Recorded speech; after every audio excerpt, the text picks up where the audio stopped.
L'information exclusivement africaine a aussi toute sa place sur Al24 avec le rendez-vous quotidien du 24h Afrique, 20h45. Bonsoir, merci de nous rejoindre.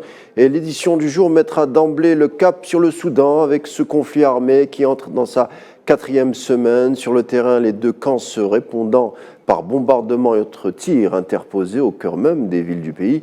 Les initiatives de paix saoudiennes, par exemple, pour l'instant, ne livrent pas de résultats probants. En attendant, le nombre de réfugiés ne cesse d'augmenter. On en parle plus en détail avec Neila Hamouda.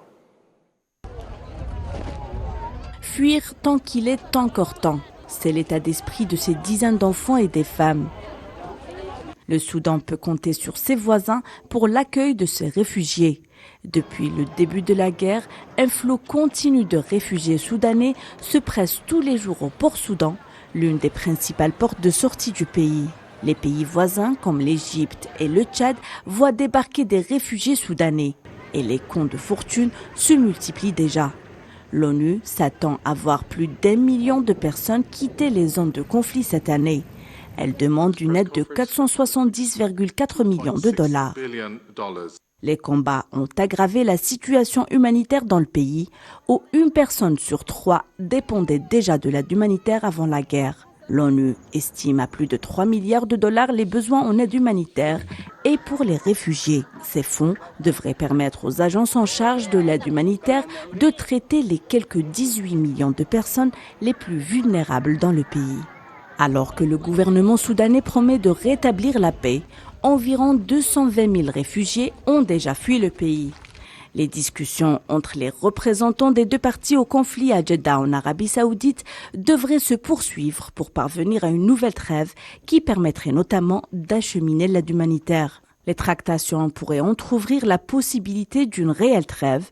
Jusqu'à présent, toutes les tentatives de cessez-le-feu ont échoué.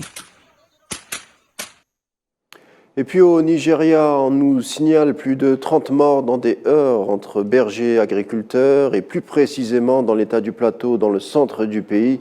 Les régions du nord-est et du nord-ouest et du centre du Nigeria sont régulièrement le théâtre de conflits, de tensions autour de l'exploitation de la terre et des ressources en eau. Un couvre-feu a été imposé par les autorités afin d'éviter la propagation des troubles à d'autres zones.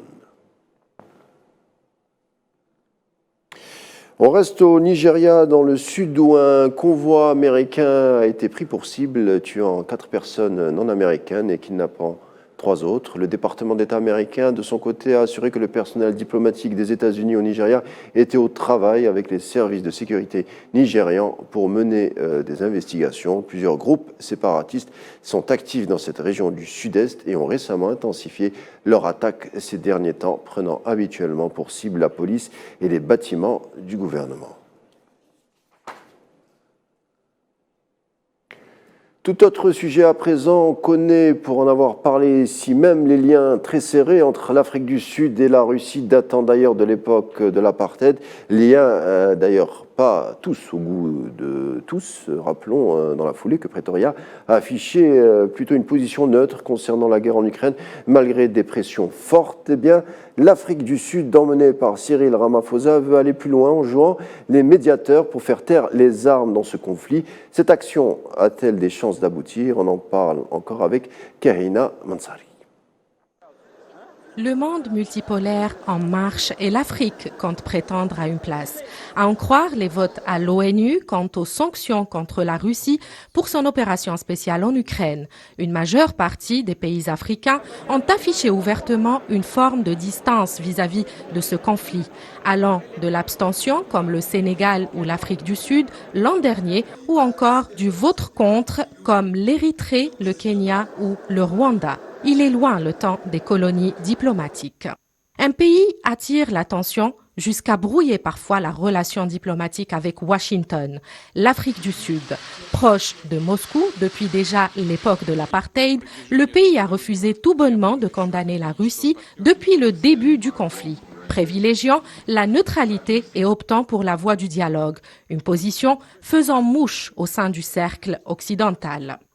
La diplomatie sud-africaine veut encore aller plus loin, puisque selon son président Cyril Ramaphosa, Vladimir Poutine et Volodymyr Zelensky auraient accepté de recevoir la mission et les chefs d'État africains à Moscou et à Kiev, a déclaré Cyril Ramaphosa lors d'une conférence de presse au Cap. Le lancement des préparatifs d'une réunion au sommet est déjà lancé. Pour l'heure, les détails et les calendriers de la mission n'ont pas été précisés, fort à parier qu'une telle initiative va déplaire.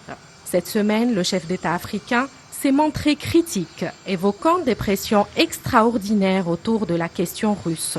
L'ambassadeur américain à Pretoria s'était indigné la semaine dernière qu'un cargo russe ait accosté en décembre près du Cap, l'accusant d'être reparti vers la Russie chargé d'armes et de munitions. De son côté, le gouvernement sud-africain s'est défendu d'être impliqué dans un tel échange. En tout cas, la mission africaine sera la dernière d'une série d'efforts diplomatiques qui n'ont pas abouti jusqu'à présent vers un plan de paix en Ukraine. Pour l'heure, Londres et Washington se sont dit prudents quant à la mission sud-africaine. Et puis, dans le dossier du Sahara occidental occupé, le Maroc poursuit sa politique d'expulsion arbitraire dont l'objectif est de faire taire les informations faisant état de violations des droits de l'homme. Les autorités marocaines ont expulsé Roberto Cantini, chercheur et académicien à l'Université de Barcelone, après son arrivée dans la ville occupée de l'Aïoun, où il devait enquêter sur les implications du Merzen dans l'utilisation illégale des énergies renouvelables du Sahara occidental. Je vous propose de l'écouter. Mon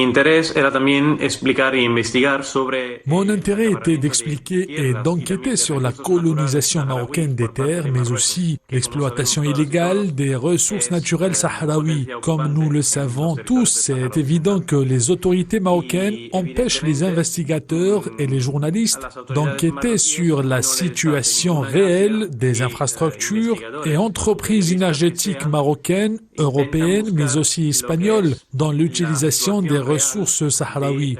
Cela malgré la décision de la Cour européenne de la justice qui a affirmé que les ressources naturelles sahraouies appartiennent au peuple sahraoui.